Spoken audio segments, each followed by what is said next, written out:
Boa tarde, pessoal. Já tem gente aqui?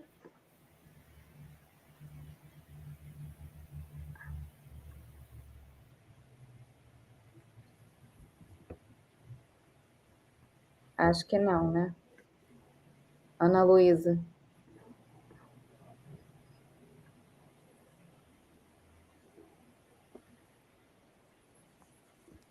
Vamos esperar um minutinho, Ana, que aí a gente começa. Só um minutinho, gente.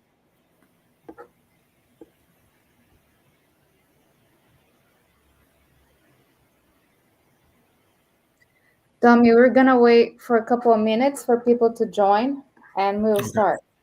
No worries. Great.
Okay, so I think we can start our seminar for today. Pessoal, boa tarde. Eu vou introduzir o Dr.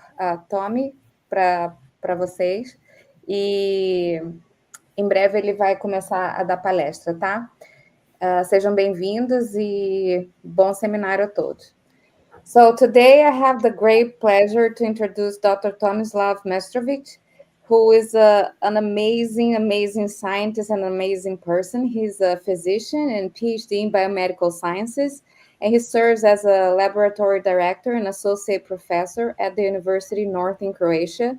And he's also an affiliate associate professor at the University of Washington's Institute for Health Metrics and Evaluation.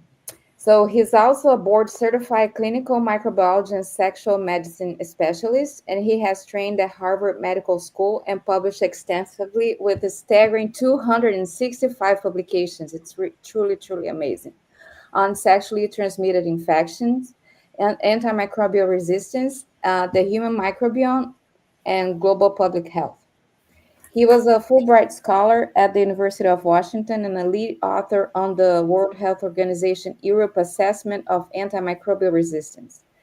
Currently, he serves as Science Ambassador of the American Society for Microbiology and National Partner for the International HPV Awareness Day Alliance. He's also a Fellow of the European Committee of Sexual Medicine, the Royal Society for Public Health, and the College of American Pathologists. So besides all of these amazing things that he does, he's also really nice to be teaching you guys a great course in microbiology of sexually transmitted infections. So he finds time to also spread his knowledge across countries and around the globe. So thank you so much, Tommy, for accepting to stay here with us for so many years, teaching us so many things. And I welcome you to provide your seminar to us, and I'll be around if you need anything. I'll talk to you when the seminar is over. Thank you. Welcome. Thank you so much for this wonderful introduction, Joe. Thanks also to Anna. Thanks to Tatiana. Thank you to you all to enable me to teach this course, which I really like, which I started teaching in 2020. And I think each year students are better and better, and I think this year won't be any exception. So I would like to extend my gratitude to the whole Federal University of Rio de Janeiro for this opportunity. I also learn a lot from your students, and it's always a good opportunity for me as well. And I unfortunately don't know much Portuguese. I know just a couple of words, maybe enough to say boa tarde a todos. Espero que você goste deste curso. I hope I pronounced it correctly, but please don't kill me if I said something wrong. So thank you for coming to this course. During this lecture, I will also present the structure of this course. But before that, I wanted just to give a broad overview of sexually transmitted infections, why they are important, and why this fundamental knowledge is important when considering how to approach them from the public health perspective, from the policy perspective, from many different angles, because to tackle this problem, we really need something like a multifaceted approach. Because if you look at the breadth and depth of the problem, every day worldwide there is more than 1 million new sexually transmitted infections, and the majority of them are without any symptoms. So if you count how many days 1 year has, it's more than 365 million new infections every year.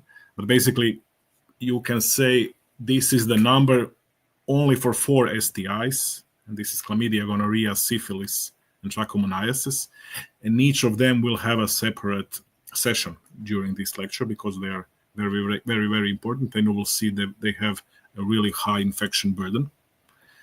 But not just that, there is also a huge burden with some viral sexually transmitted infections. So basically more than 500 million people between 15 and 50 years of age have infection with genital herpes simplex virus. And then there is a huge number of cervical cancer cases which are caused by human papilloma virus, and which can also result in deaths. And this is something we will also put a special emphasis during this course. And I mentioned syphilis before.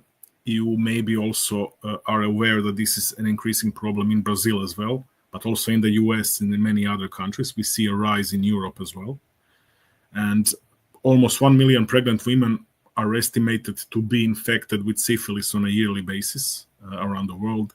And this is a problem because this can result with many stillbirths, with many newborn deaths, and many reproductive sequelae. So this is why this disease is very important alongside other diseases that we are mentioning. And not only syphilis, the numbers are worsening for some other diseases as well.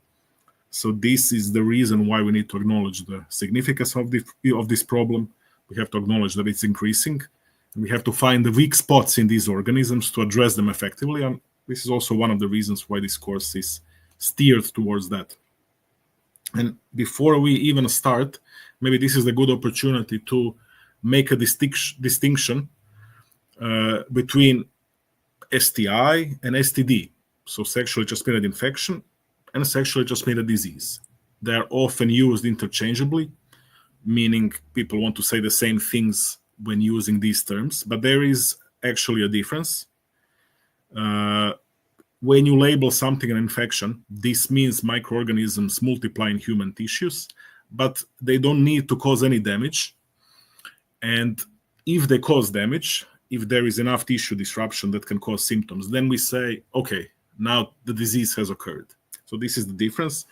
And many of these sexually transmitted pathogens are STIs because they don't cause any symptoms, but you will see during the course that after some time they can result in many really dire consequences. So STDs, when we say STDs, we would think of it something symptomatically, but still today these are used interchangeably. And you can see on the right, STD Awareness Month, it's still used. We will prefer the term STIs, or sexually transmitted infections. There is no mistake if you use STDs, but just bear in mind that STI is a broader term because infection can also mean asymptomatic presence of the microorganism in the body. And here, maybe I would like to stress that STIs, or sexually transmitted infections, have a direct impact on sexual and reproductive health, not only because of the symptoms, but For example, they can cause psychological consequences because many of them are stigmatized, but they can also cause infertility. They can cause cancers, like I already mentioned, human papillomavirus, and you will see during the course the exact pathophysiological mechanism. They can also cause pregnancy complications. One example is gonorrhea and chlamydia in women is usually without any symptoms, so most infections are asymptomatic. But then when you leave them untreated, then this infection can continue. It may migrate upwards from the lower reproductive tract and cause pelvic inflammatory disease, or PID. And this basically means you have the inflammation of the uterus, fallopian tubes, you have the inflammation of the ovaries, and other adjacent pelvic structures. And this can lead to really, really serious infections that can endanger human life. But even if you resolve it, it can lead to chronic pelvic pain, it can lead to ectopic pregnancies, it can lead to infertility. So this is why it is especially important when these pathogens are concerned.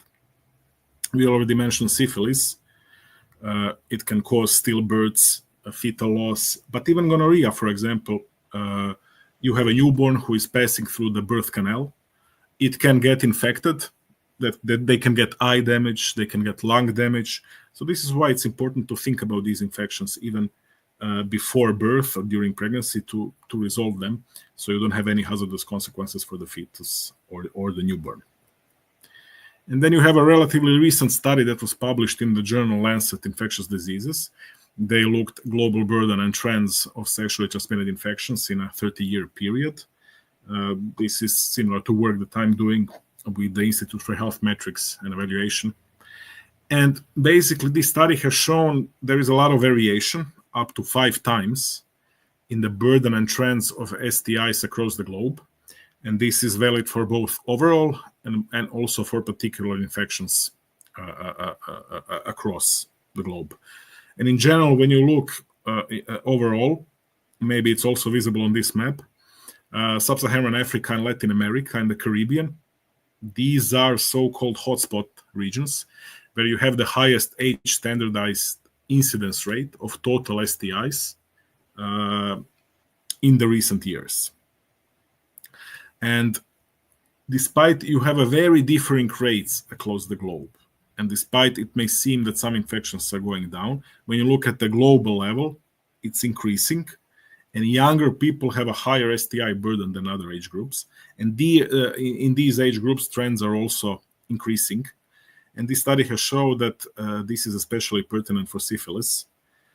And also, it is important to emphasize that female individuals were more affected by STIs overall because they have more disabilities, more disability-adjusted life years, and also more morbidity complications and also pregnancy adverse effects. And this is why we have to emphasize this population especially. And in this image here, they try to correlate STIs and prevalence of STIs with the Social Development Index, basically looking at how a certain country is developed in terms of healthcare system, fertility rates, education, etc. And key diseases that you can see here are also those that we will discuss during the course. And here, for example, genital herpes is represented in blue, syphilis in purple, gonorrhea in green, chlamydia in pink, trichomonas in orange. I don't know how well you can see the colors, but here, basically the geographic distribution of these STIs is consistent with what WHO reported. And you can see Sub-Saharan Africa and South and Southeast Asia and Latin America as regions with the highest age-standardized incidence rates of these diseases. And of course, there are many factors that come into play here and have a compounding effect, either inadequate screening or lower awareness of STIs in certain regions, or also a lower proportion of treatment options. These are all factors that collectively basically render these regions more vulnerable to STIs when you compare it to certain high-income countries. So not only you have to think about the importance of these pathogens and how to control them, but also it's very important to allocate increased attention and also healthcare resources to these settings and many other low-income countries just because of these reasons. and other compounding factors that can worsen the situation and also prognosis even all the way to the individual patient. And studies that were published this year and also last year, basically tackling the global burden of STIs, also emphasize some other important factors. There is a role of international travel in spreading these infections. We are living in an increasingly interconnected world. COVID showed that, Ebola before that, but we see this all the time with STIs and especially HIV. And these studies show large increases in HIV burden also in older individuals in certain countries. And these are the trends why we should be increasingly vigilant, and why basically the knowledge on STIs will be very, very important in the future as we go forward. They will still continue to contribute a large proportion to the global burden of disease in general. This is the study from this year, a very recent study, and show that from 2010 to 2020, chlamydia prevalence increased by basically 35% in sub-Saharan Africa. This is a huge increase in just 10 years. They didn't see such increase for gonorrhea and trichomoniasis. There was some increase, but not statistically significant. But also, even in Africa, which is a huge continent, you see the prevalence differs. It was higher in Southern and Eastern Africa. And also, they found some disparities in sex prevalence ratios. So not only geography, but also many different factors have to be taken into account when addressing the global burden of sexually transmitted infections. What is even worsening this problem more is drug resistance. And you will see also during this course, it's especially relevant for gonorrhea. Gonorrhea is always touted as basically the first microorganism that will become a real superbug resistant to all antimicrobial agents. It still didn't happen yet, but we almost have very extensively resistant gonococcal strains spreading around some parts of the world. So this is a problem. And it will be a problem and threat to reduce the burden of STIs on a global level. And you see this graph from CDC. So whenever we have a new antibiotic against Neisseria gonorrhea introduced, the microorganism evolved very quickly to become resistant. And you clearly see the timeline here. Fortunately, this is not a problem for many other STIs, such as chlamydia trachomatis. This was my PhD thesis topic. And basically, it doesn't develop any resistance, but you will see it's because of the particularity of this bacterial agent. But we have this problem even for some viruses. For example, consider the really bad problem of drug resistance that we encounter in the case of HIV or human immunodeficiency virus. And this undermines a lot of the treatments currently in use. But not only that, you are probably aware that many of the drugs are now used for preventative purposes as pre-exposure prophylaxis. And if you have resistant HIV strains, it also undermines these efforts, which are the best we have. And we still don't have vaccine for HIV for the reasons you will learn during the course. So we have to preserve these drugs, and drug resistance makes it a very, very problematic prospect. And a recent modeling study also shows that there is a potential time frame of about a decade before resistance to the current drugs used in the treatment of gonorrhea reaches some critical levels. But this offers then an opportunity that we can strategize and plan for the ongoing responsible and prudent use of antimicrobials, while we also dedicate some efforts to develop and assess new antimicrobial agents. And also for HIV, which we also mentioned as a big problem,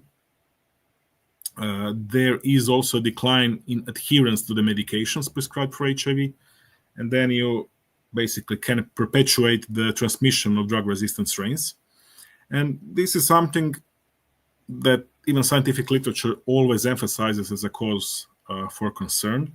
And it also emphasizes the importance of vigilant monitoring. We have to monitor it, and proactive measures that will take into account how much people adhere to HIV therapy and how much we have to think about this in the broader context of also antimicrobial stewardship. So you see, there is a big potential for mitigating the spread of STIs, for reducing their adverse effects they may have on a human reproductive system and the overall organism. So there is a huge opportunity to increase the well-being of humans and all of us. So World Health Organization also developed the global health sector strategy on STIs. This was approved by the World Health Assembly. It's also in line, probably you heard about Sustainable Development Goals, and SDG 3 or Sustainable Development Goal 3 is linked to health and well-being. So this strategy on STIs from the World Health Organization is also in line with this goal. But what these also this strategy also emphasizes is the need to acquire comprehensive knowledge about causative agents of these diseases. Because only if we have huge and profound insights into the microbiology of STIs, both fundamental and clinical, we can then pave the way to get better diagnostic approaches, to develop new drugs, new vaccines, etc. And this is why it's offered like this in the course. You will gain a lot of fundamental knowledge about the microorganisms. In a way, this is your study interest, but you will also gain important clinical knowledge, because only by combining these two, you can then achieve immense public health effect and global health effect in terms of preventing, treating, and diagnosing. I will just say shortly some things about my education path and my work so far. So Drew shortly introduced me. I finished medical school in 2007 to become an MD, but also at the University of Zagreb School of Medicine, I also finished my PhD. And I was already combining my interest in antimicrobial resistance and in sexually transmitted infections. So my PhD topic was to assess potentially evolving resistance in Chlamydia trachomatis strains. We didn't find any, luckily, but we found some shifts in minimal inhibitory concentrations that can maybe point to the possibility of resistance in the future and point towards the need for vigilant monitoring of what is changing in these Chlamydia strains in Croatia, for example. But then, after doing a lot of work as a clinical microbiologist, I was interested more and more in public health. So I also finished Master in Public Health degree at the London School of Hygiene and Tropical Medicine. Again, looking at the health systems management and how they address, for example, these topics, like STIs on a broader level. I'm a clinical microbiology specialist, finished 4-year training in clinical microbiology. Also finished training in clinical studies at Harvard Medical School. And because of my work as a head of the sexually STI unit for men in the clinic and also as a laboratory director, I was able to undertake the exam to become a sexual medicine specialist in Europe on a European level, which is passed in Prague, Czech Republic in 2020. So this in a way then combines my interest and furthers it even more. Regarding my academic positions, I'm an associate professor at University North in Croatia. I also hold professorships at some other universities in Croatia. I'm an affiliate associate professor at the University of Washington School of Medicine. I mentor many students in different universities. And for example, at my maiden university, I coordinate several undergraduate and graduate courses, some of them tackling similar material, for example, sexually transmitted infections in clinical practice course. This is an undergraduate course, or sexual and reproductive health, which is a graduate course. Where I invest a lot of time and energy is the global burden of antimicrobial resistance research. This is within the project GRAM, Global Research on Antimicrobial Resistance, and it's a collaboration between University of Washington, Institute for Health Metrics and Evaluation, and also University of Oxford in the UK. And many important publications stemmed from this project. So a recent publication that was published at the end of last year showed that AMR really increased from 1990 to 2021. and that in 2021, approximately 4.9 million people who died from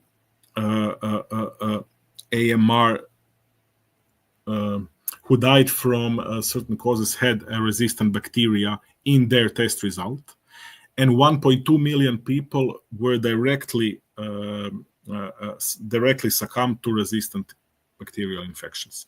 And what we did was only for bacteria, and we found that certain syndromes such as lower respiratory infections, bloodstream infections, intra-abdominal infections are the leading syndromes when resistant bacteria are involved. And what even more problematic was the fact that the data show that 1 in 5 deaths attributable to resistant bacteria were in children that were under age of 5. And this was especially pertinent for some parts of the world, such as Africa or Southeast Asia, etc. So this is what is problematic.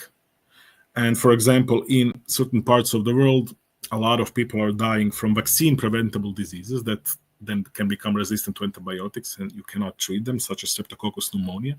This is a lower problem in high-income countries.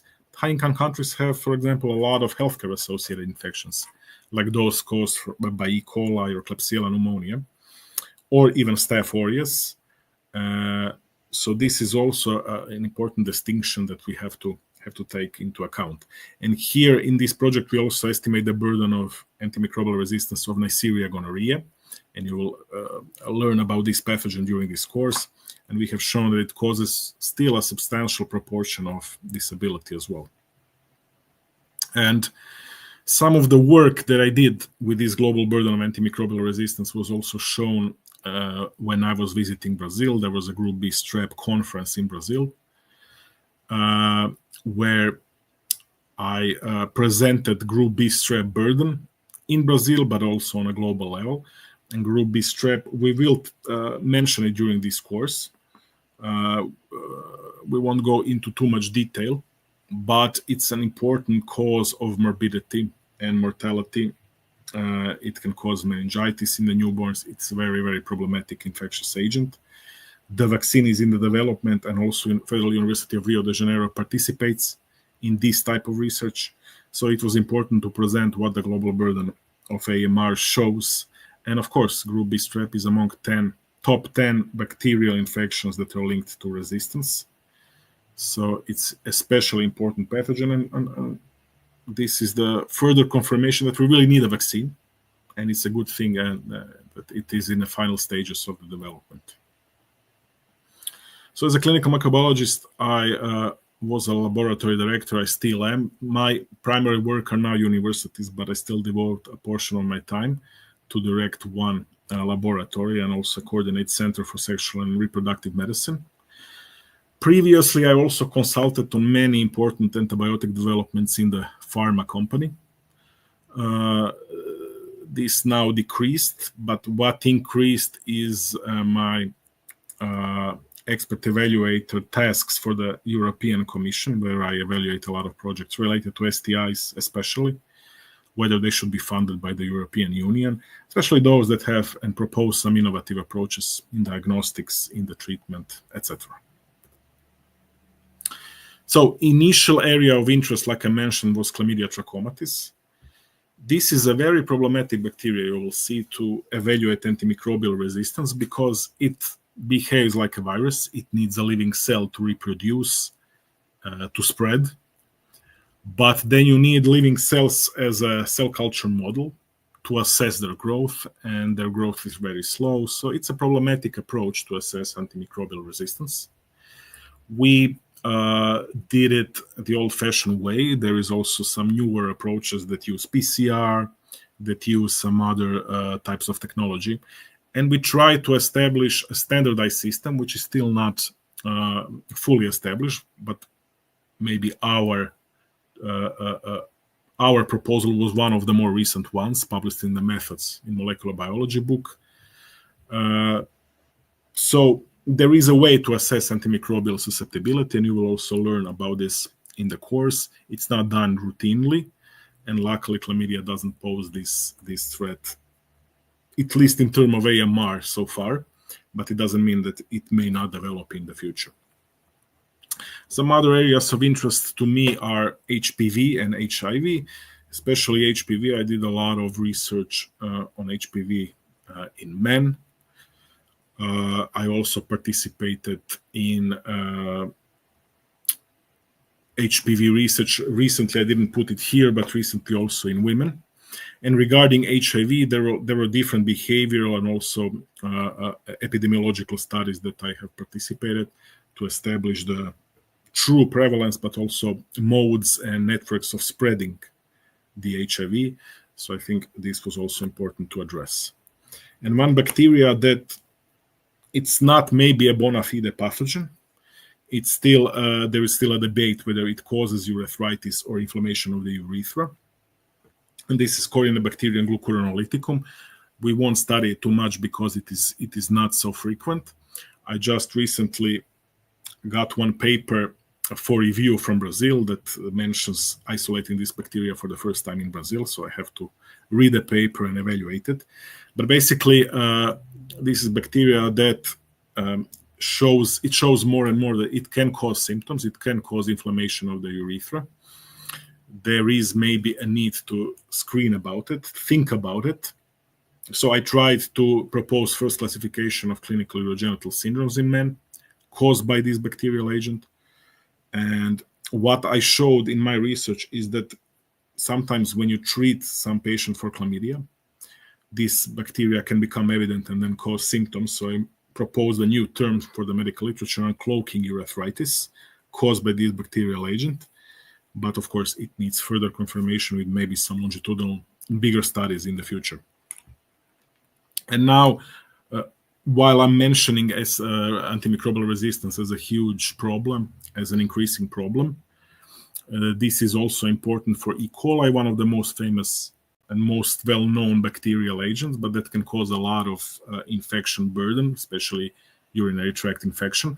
I think there is a need for new approaches to treat and prevent urinary tract infections. And E. coli has some adhesive organelles with which they can adhere to, for example, uroepithelium, stay there, multiply, and then eventually cause infection and infectious disease. So we can consider them as virulence factors. This is something where maybe we connect and maybe something that is unexplored as a treatment option. And together with my research team at University North, we proposed an anti-adhesive dual targeting approach against these adhesive proteins. And we steer them against, for example, type 1 Fimbriae and P. pili of E. coli. So this is something that you can do, for example, from mannose and natural cranberry containing polyphenols. You can join them together, and we propose this dual antagonist. We are doing further research with it to see how effective it will be in preventing the binding of E. coli for the uroepithelium. And if it shows effective, for example, also some STIs you will see have similar organelles with which they can bind to the, for example, epithelium of the urethra and cause STIs. Maybe it's some similar approach, and this type of pharmacotherapy can be useful in that regard as well.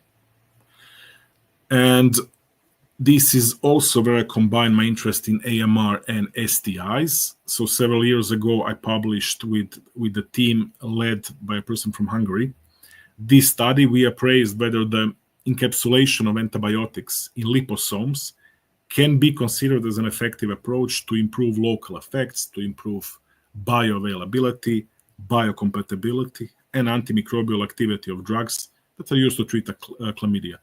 And these liposomes may be known to you because they were used, for example, in the vaccine strategy against COVID. So we wanted to see whether these liposomes can also be used to enhance the anti-chlamydial action of azithromycin when you apply it locally. So we encapsulated azithromycin in different surface charge elastic liposomes and then assessed their propensity to exert antibacterial effect. And we show that this can not only improve the effectiveness, but maybe also the local use, because what we miss are these local agents that can be used against STIs, chlamydia, and other STIs. So how I met Tatiana, we were both young ambassadors. I was young ambassador of science to Croatia of the American Society for Microbiology. She was young ambassador to Brazil. We started collaborating since we met. We organized different joint events, for example, at ASM Microbe, which is the biggest Congress of Microbiology from the American Society of Microbiology, one of the biggest in the world. And we already organized sessions on the antimicrobial resistance.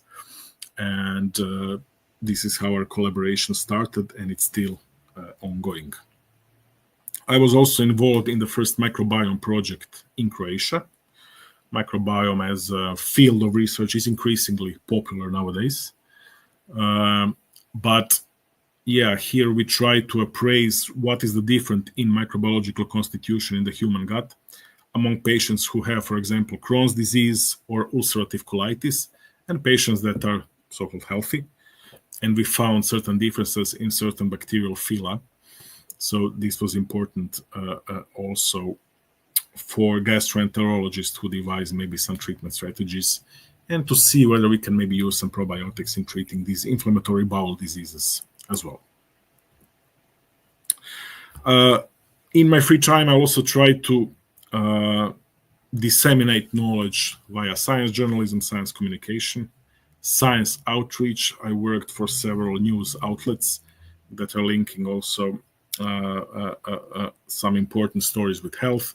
For example, News Medical, Science Development Network. I was featured in the ASM magazine Cultures. I was editor-at-large of the magazine Connections of the Global Young Academy, etc. So I always try to combine my scientific world with science communication. I think it's very important.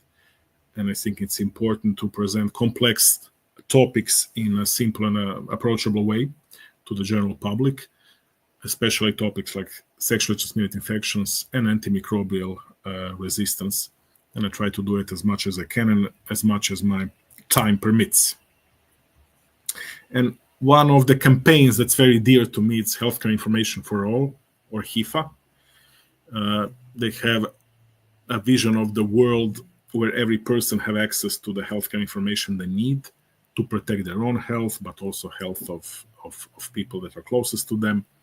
And this network has more than 20,000 members, and these members are scientists, healthcare workers, but also librarians, publishers, policymakers, everybody who deals with healthcare information.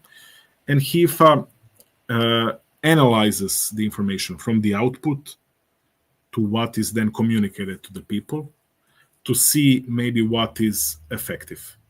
Currently, also I'm a country representative for Croatia, but also a global coordinator for all country representatives. And if you're interested in health information, maybe of interest to you would be to know that there is also a HIFA Portuguese forum where you can follow the discussions on healthcare information in Portuguese, and you can also join. And there are many, more than 200 supporting organizations that support HIFA. Among the other ones, World Health Organization. HIFA is now currently officially under the umbrella of World Health Organization, but also Pan American Health Organization. So this is maybe something where you can find also many opportunities for scholarships and conferences, but also some discussions may be of interest to you. I was the active member in the European Sexual Medicine Network. I was the lead of Young Researchers and Innovators group there. We also try to propose some guidelines, find some research priorities in the field of sexually transmitted infections. So that was a good work that we did there for European Sexual Medicine Network. And you can still find our output if you Google the name of this initiative also. I was part of the executive committee of the ESGMACT, so it's ESGMACT Study Group for Mycoplasma and Chlamydia Infections. We will both study, during this course, we will study both Mycoplasma and Chlamydia infections. You will see that they are important sexually transmitted pathogens. And now, currently, I'm a part of the ESCMID AMR Action Committee, or ESCMID AMR Action Subcommittee officially now, where we try to analyze the threat of AMR, offer some policy recommendations, try to influence the policy at the European level, but also globally.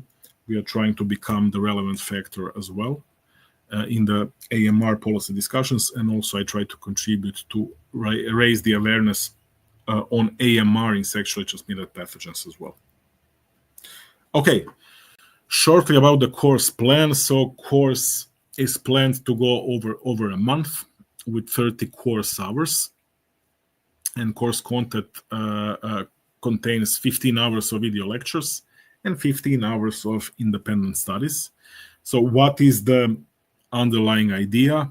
So you can have advanced microbiological knowledge of pathogens causing STIs, to also link this with rising antimicrobial resistance threats, but also to see some breakthroughs in diagnostic procedure and tests. So some basics of diagnostics will be explained, but to see how these diagnostic approaches have advanced during the years. We will also cover microbiome of the human reproductive system, and we will shortly touch upon therapeutic and maybe some preventive options like vaccines. It's not a priority of this course, but since we are going in a structured way, I think it's a good way also to know some basic info about treating these infections as well. So regarding learning outcomes, you will have a broad knowledge of relevant microorganisms that cause STIs. You will understand the wide array of diagnostic methods that are used to identify these microorganisms in the laboratory. You will also understand pathophysiologically how they cause sexually transmitted infections and what is available to treat them. You will get a broad knowledge of STI epidemiology and reproductive tract microbiome. You will understand where exactly preventative options target these microorganisms. And also one of the outcomes of this course is you will work collaboratively and in the teams to critically appraise the content of this course and to apply the obtained knowledge in analyzing recent research papers and real-life scenarios and case reports regarding STIs from Brazil especially. So your grade will consist of 4 parts. One part is 25%, so short essay 1 will be one part of the grade, short essay 2 will be second part of the grade. Case report presentation discussing a real journal published medical case from Brazil will be one part of the grade. And then in the end, you will have short quiz online for the final part of the grade. So these 15 hours of teaching are basically video lectures that cover one topic. They are self-standing, so when they get uploaded, you don't have to look them and watch them in order. They are made like that, so you don't have a specific order that you have to follow. But maybe consequentially is the best because the course develops the best that way. And alongside video lecture, you will have the PDF of the presentation, which will be your main learning material. You will also get some supplementary and optional reading materials together with video lectures, so you can broaden your knowledge and find maybe some answers that are bugging you and you didn't find them in the main course material. And today we started with this presentation in real time. This will be followed tomorrow by 2 introductory video units and PDFs that will be uploaded tomorrow. And these are also the ones that will give you a broad overview and global epidemiology of sexually transmitted infections. And also one will tackle mucosal immunity and resident microbiome in the human reproductive tract. So you will get all the materials for these 2 lectures tomorrow, and you can work on them during the weekend. And then on Tuesday, 9th of September, you will get 4 video lecture units covering bacterial sexually transmitted infections, together with PDFs and non-obligatory reading material. So this will be what will you have next week. And 1 video lecture will cover chlamydia trachomatis, 1 will cover Neisseria gonorrhea, 1 will cover Treponema pallidum, and 1 will cover genital mycoplasmas and other maybe more rare and emerging bacterial STIs. So this will be material for your first independent study task or first short essay, approximately 500 words, that covers fundamental microbiology of STIs. And here the task will be for you to compare and contrast immune evasion mechanisms of bacterial sexually transmitted agents. So basically deadline will be September 19th, 2025. I think there will be plenty of time because all of these video lectures will be uploaded at the beginning of next week. So we'll have plenty of time to go through them, analyze, and maybe write this first short essay that asks of you to compare and contrast immune evasion mechanisms of these bacterial sexually transmitted agents.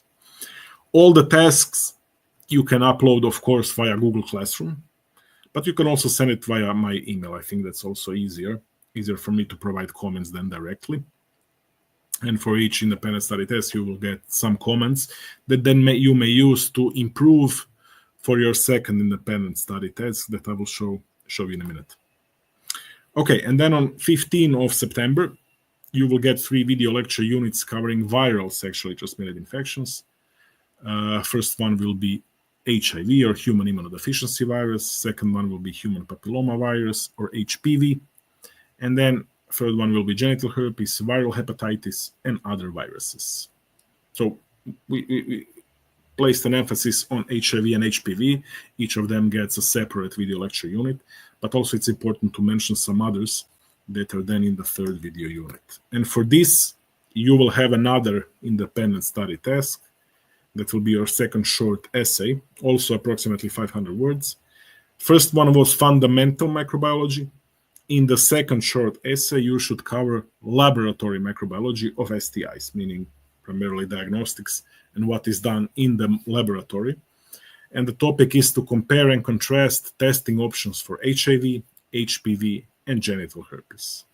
And the assignment due is September 26th, 2025. Also, I think enough time after you get video lecture units that cover viral sexually transmitted infections. Then on the 18th of September, you will get 3 video lecture units covering parasitic and tropical sexually transmitted infections, of course, with accompanying material. First one will be the one that covers trichomoniasis, pubic lice, and scabies. And the second one will be the one that covers lymphogranuloma venereum, chancroid, and granuloma inguinale. Maybe it sounds like a word salad at the moment, but I think it will be clear when you will go through these video lectures, and you will, I think, rightly remember these names as well. And also you will get a separate lecture on the microbiology of the vaginitis syndrome, and you will see what can cause the inflammation of the vagina and which are these main and most important pathogens. And then finally, on the 23rd of September, you will get 3 video lecture units covering topics on the treatment, prevention, and emerging antimicrobial resistance. So what I also wanted to include here, and you will have a separate video lecture on the probiotics against STIs, what the current state of research says, and you will get also some newer material on that. And on the 26th of September, you will get also a bonus video lecture for those who want to know more. It usually covers the equity in the domain of, for example, global health approach against sexually transmitted infections. Your independent study task 3, you will be divided into small groups, and each of the group will get one case report published in the peer-reviewed journal that tackles clinical presentation or treatment or diagnostics of a certain sexually transmitted infection in Brazilian patients.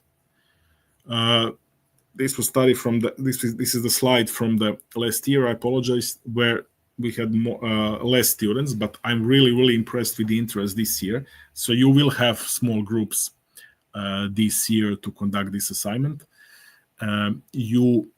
What is asked for you, so each group will get one of the case reports from the medical literature that happened in Brazil.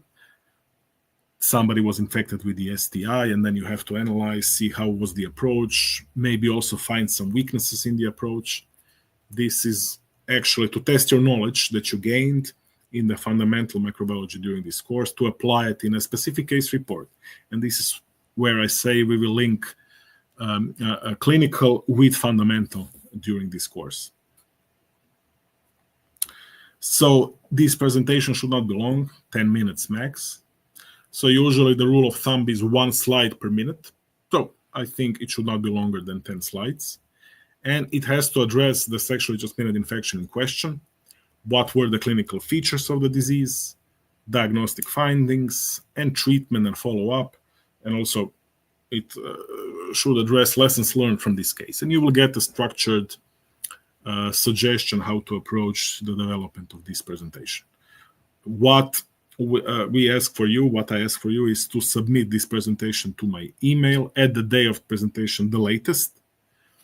So everybody has the equal starting during the presentation day, but also that I can go through them before the presentation and maybe familiarize myself. What did you do during your preparation, so I can be more effective in following your talk. And final task will be the online quiz. The course will end with this online quiz. It will be held after the final assignment. It's a multiple choice question format online with one correct answer. It was never problematic in the previous year, so I don't expect many problems now as well. And the exact date will be communicated with you after, when I coordinate with Tatiana and Juliana when would be optimal timing during the semester, but I think you will have more than enough time to prepare for this final quiz as well. If you have any questions from today, I am regularly monitoring this email, so I'm always available to you to, discuss certain topic, maybe provide more explanation. If you have any questions about the course, please do not hesitate. You can always send an email. Since you're the bigger group this academic year, you can also discuss to select a student representative from all of you who attends the course if you want to have your voice through one representative. But I think each of you can always email me, and I'm always ready to explain anything that is needed. And finally, to finish this presentation, I would like to share some facts about Croatia. We are a really, really small country compared to Brazil. We have less than 4 million people, if you look at the latest census. And we are the youngest member of the European Union. We became the member in 2013. And recently, just 2 years ago, we now also joined the joint currency euro. The official language is Croatian language. And also, what is different when compared to Brazil, we are really, really an old country. We have a really old population. We are among the top 10 oldest countries in the world. So when you look at our age pyramid, it's not so promising. And you can see here on this lower figure how the percentage of older individual rises and the percentage of younger people is shrinking all the time. But maybe on the more optimistic note, the country is really, really nice. We have a lot of UNESCO heritage sites. We have a lot of natural parks, national parks, a lot of beautiful cities. We have hundreds of islands, one of the most prominent coasts in Europe. And here on the left, you can see maybe somebody recognizes this city, somebody maybe who watched the TV show Game of Thrones. This is Dubrovnik. It's a city in southern Croatia, fronting the Adriatic Sea. And it's known for its distinctive old town. You can see it on the picture here, which is encircled with massive stone walls that were completed in the 16th century. And Dubrovnik was also the home of the first quarantine. Quarantine comes from the word quaranta, 40, and people who came to Dubrovnik with ships had to stay within the walls for 40 days before they were liberated to go to the city, not to infect any other people. So at the time, we already had a really, really heightened awareness against infectious diseases, which is important to note. And also on the right, you can see Plitvice Lakes, our most famous national park. It's known for a chain of 16 terraced lakes that are joined by waterfalls that extend into a limestone canyon. You have a lot of walkways and hiking trails wind around and across the water. You have an electric boat links to 12 upper and 4 lower lakes. So it's a really, really beautiful thing to see if you come to Croatia. We are also very famous for inventions. For example, maybe you didn't know, but Nikola Tesla was born in Croatia, and his house of birth is now turned into a museum. And Tesla discovered basically the principle of the rotating magnetic field, which enabled the creation of the first electromotor running with alternate current. So he was a real genius inventor. who lived and died in the United States. And also, the Croat Edward Penkala invented that patented the first real pen. You can see it on the right. And the name pen comes from Penkala, his surname. So it's also a Croatian invention. And also the tie, or the necktie, is a Croatian invention. It's not such... It looked different then, but in the 17th century, the Croats made a custom to put a piece of textile around the neck as a detail of fashion. So this is something that lived then through today, and today a tie is one of the most important garments, especially in the business environment and as a business attire. We also had a lot of ancient discoveries. For example, in 4 places on Briuni Islands, there are many footprints from dinosaurs. We have old arena from the ancient times. Around it, it was the biggest tie in the world once, which is in the Guinness Book of Records. We have a lot of living fossils. We have a lot of fossils of hominids. So recent Nobel Prize winner, I think 3 years ago, he was researching hominid fossils in Croatia, in one part of Croatia called Krapina. So there are a lot of ancient discoveries in Croatia as well. And we are always proud for our sports. For example, our alpine skier, Janica Kostelić, won the most Olympic gold medals in the history. We have a Wimbledon champion, US Open champion. We have 2 Davis Cup winners in tennis. But maybe what is most famous in Brazil is that in one of the recent World Cups, Croatian national soccer team beat Brazil. Sorry for that.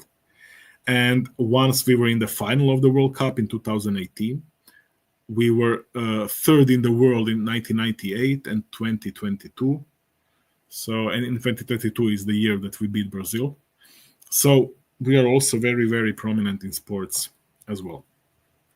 In Croatia, regarding higher education, there are 55 institutions attended by more than 150,000 students. We have 10 public universities. I come from one, University North. The oldest continuously operating university in Southeast Europe is University of Zagreb, where I did my degrees in the capital. And we also have even older universities, such as University of Zadar. We have a lot of private universities, universities of applied sciences. So many opportunities for our young people who finish high school, to continue their education at a higher level. Of course, all of these universities follow Bologna process, Bologna cycle, which divides and structures higher education in 3 cycles: undergraduate, graduate, and postgraduate. You have a similar approach, but we harmonize this across the European Union. We introduce system of ECTS, or European transferable credits, which makes it easier to make, for example, some exchanges between European countries, and to continue, for example, study in some other country in order to have your previous education recognized adequately. So I think this always opens up new possibilities, new venues of collaboration with Federal University of Rio de Janeiro. I think meeting all of you always opens some doors. For example, to continue this collaboration in the future, to publish something together, to introduce visiting seminars, some joint programs, some workshops. We are always open to that, me especially. So if you have any proposition how to continue further our collaboration after this course, I will always be open to listen to you, and maybe we can agree on certain suggestions. Of course, during this course, but also in the future, I believe we share many goals of scholarly communication and dissemination, but also during this course, of course, we will adhere to the research integrity that is also postulated for your university in the documents of the university. And I think the interest of all of us is this global presence of our universities. More connections, more diversity, more inclusion. I think this is the way forward. And I think this is one of the reasons why we are doing this course this way. And you have this course in English, trying to increase this ladder, so to speak, in order to increase the excellence as well. So this was 1 hour of my talk. I hope I didn't bore you too much. I would like to thank you for your attention. And yes, please enjoy the course. The course is for you. Please take the maximum out of it. I'm always open for anything you may ask or suggest, or just comment.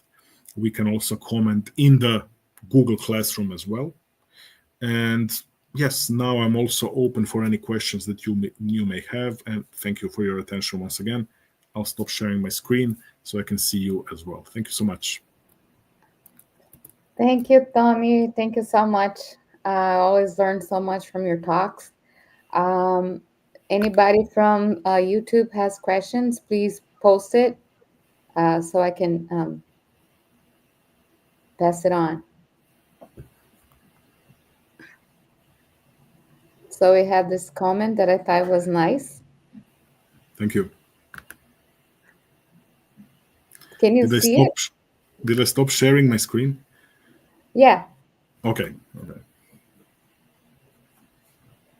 Can you see the comment? I think so, right?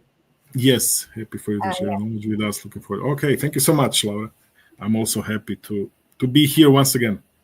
Yeah. So while we give them some time to go ahead and ask a question, I have a question. Is that okay? Yeah, of course. Of course. So you mentioned this new infection, the Corynebacterium. That's uncommon, right? Do you think that's cause of worry? And do you think that we're going to have new STIs coming up, and why? Yeah, I think that's a good question. I think this is something like bacterial vaginosis and some other syndromes of vaginitis, just in men, where you may have these bacteria in small numbers as a normal flora, but in certain instances it multiplies and then causes inflammation. And it's not a cause of worry. It's not a cause of worry too much. It's something that we didn't see any increasing prevalence of antimicrobial resistance. It's still easily treatable. Like I said, in small amount, it can be even a normal flora. It's still debated whether it's a real pathogen or not, but it can cause symptoms in many people. So I think we should be aware of it. The main problem is a lot of people do not test for it, especially nowadays. You have to do a classical culture. We still don't have PCR for it. And when you do, for example, some PCR panel, just testing for the most frequent, most common STI pathogens, then you, of course, naturally miss this infection. And sometimes people have symptoms that persist despite the treatment, and they didn't test, for example, for this bacteria. It can be something else, of course, as well. But this is some of the causes that somebody who knows and is well aware of male STI field, I think they should be aware of this bacterial agent as well. Thank you, Tommy. We have a question from Anna. So can you see the question? Oh yeah, do you think phage therapy is a good option to antimicrobial resistance of STIs? Yeah, really good question. We will shortly tackle this as well during course. But for now, phage therapy is still mostly experimental. For STIs, there is no still salient approaches. Especially, for example, most of the bacterial STIs are still easily treatable with antibiotics. Of course, I said for Neisseria gonorrhea that is changing. And I think gonorrhea will be the first disease where we will try to actually apply phage therapy. There is some research on that for gonorrhea as well. So I'm optimistic in the future. Phage therapy is a concept that is long-standing, but still didn't enter the routine clinical practice, for example. But since we have less and less antibiotics in the development and for clinical use, I think in the future we will have phage therapy for STIs as well. For now, you cannot say whether it's a good option or not because we don't have it in routine practice to compare it with antibiotics. But I think refining it and thinking about it using in the future, I think, yeah, it could be a good option. All right, so we have a question from Jean, which had to be broken up in two parts. So let me know when I can put the second part on. Yeah, I've noticed that in Brazil there is a current preference for the term STI due to stigma, but you mentioned that STI and STDs are interchangeable. Is this in the international context, or should we be careful about usage due to social problems associated with stigma? Okay, thank you for the question. I said we are using it interchangeably, but they are not the same. STI is the infection that either has or has not any symptoms, and most of the pathogens that can cause sexual infections are without symptoms. And STD, when you say disease, it presumes you have a symptom and a full-blown disease. So I wouldn't say we as a medical community prefer the term STI due to stigma, but due to what it means and what, for example, the textbook describes the difference between infection and the disease. Infection is when you have a multiplication of the pathogen, which can or doesn't cause any symptoms, and disease is when you have a multiplication of the pathogen, which destroys and damages organs and then cause symptoms. But I think maybe the thinking whether we should use STI because of the stigma instead of STDs is also a good way to approach this, to think like that as well. If you say a disease, yes, I certainly can have more stigma than infection, and certainly can be another argument why we should use STI as a term more than STD, definitely. Thank you. Thank you, Tommy. We don't have any more questions. So I'd like to thank you for coming again to teach us this wonderful course. And it makes our program very proud to have you among us. And students, please enjoy. It's an excellent course. And have a great day. Thank you so much, Tommy. Bye. Thank you, Juliana. Thank you for moderating today.